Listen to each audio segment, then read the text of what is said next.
ஆத்ம வணக்கம்.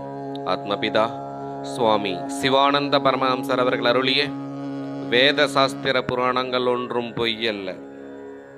குருவே, மகள் என்று சொல்லுவது ஸ்திரியை அல்லவா? அப்பொழுது இந்த நாவு ஸ்திரியோ புருஷனோ எவ்விதத்தில் நிர்ணயிக்க வேண்டும்?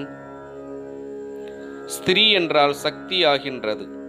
சக்தி இல்லை என்றால் உலகம் இல்லை. இந்த உலகம் சக்தியில் இருந்து உற்பத்தியானதாகின்றது. அந்த சக்தியே ஆகும் சப்தம், அதாவது ஓசை. சப்தம் இல்லாவிட்டால் சக்தி இல்லை, சக்தி இல்லாவிட்டால் சப்தமும் இல்லை, அதாவது ஓசையும் இல்லை. அப்பொழுது சப்தமும் அதாவது ஓசையும் சக்தியும் ஒன்றே ஆகும், இரண்டல்ல.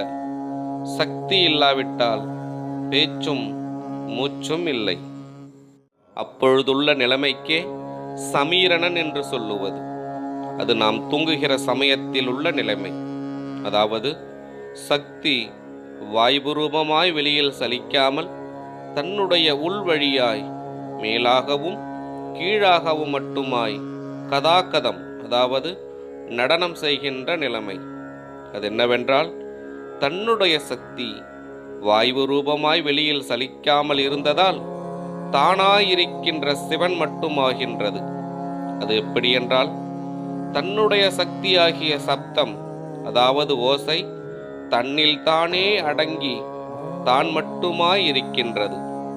அதற்கோர் உதாரணம், நீர் சான்றோர் ராமமூர்த்தியை பற்றி கேள்விப்பட்டிருக்கிறீர் அல்லவா?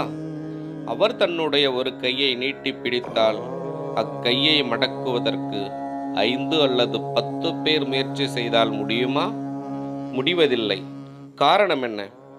அவர் சக்திவானான பலவானாய் இருந்ததால்.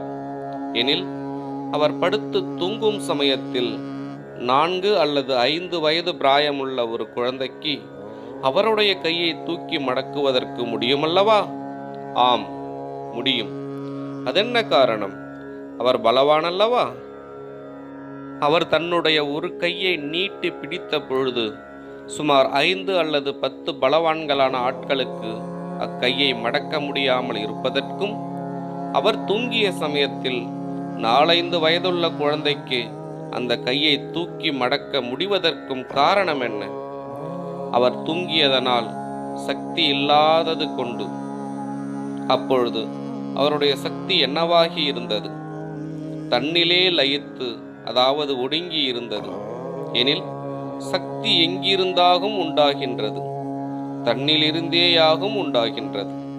எனில் தன்னிலிருந்து உண்டாகின்ற சக்தி தன்னில் தானே லயித்து தானாயிருக்கும் பொழுது மற்ற ஏதேனும் உண்டோ? இல்லை. அப்பொழுது சப்தம், அதாவது ஓசை உண்டோ? இல்லை. அதனால் சப்தம் இல்லாவிட்டால் இக்காணுகின்ற யாதொரு நிலைமைகளையும் கேட்பதற்கோ காண்பதற்கோ அறிவதற்கோ முடியுமா? முடிவதில்லை. அப்பொழுது இதற்கெல்லாம் காரணம் என்ன? சப்தம், அதாவது ஓசை. அப்பொழுது சப்தம் என்னவாகின்றது? சக்தியாகின்றது. அந்த சப்த சொரூபமாகிய சக்தியில் இருந்தாகும் இக்காணப்படுகின்ற எல்லா நிலைமைகளும் உண்டாயின.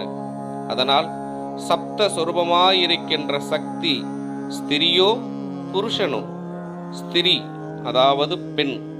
அப்பொழுது சப்தம் என்னவாகின்றது? பெண் ஆகின்றது. அந்த சப்தம் உண்டாவதற்கு வேண்டிய ரூபம் எது? நாவு.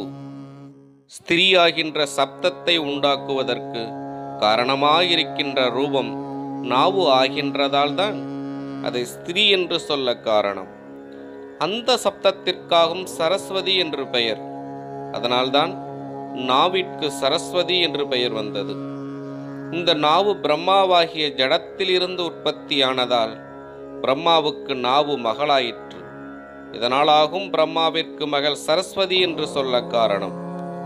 பிரம்மாவிற்கு சம்சாரம், அதாவது மனைவி, சரஸ்வதி என்று சொல்ல காரணம். நாளை தொடரும். ஆத்ம வணக்கம்.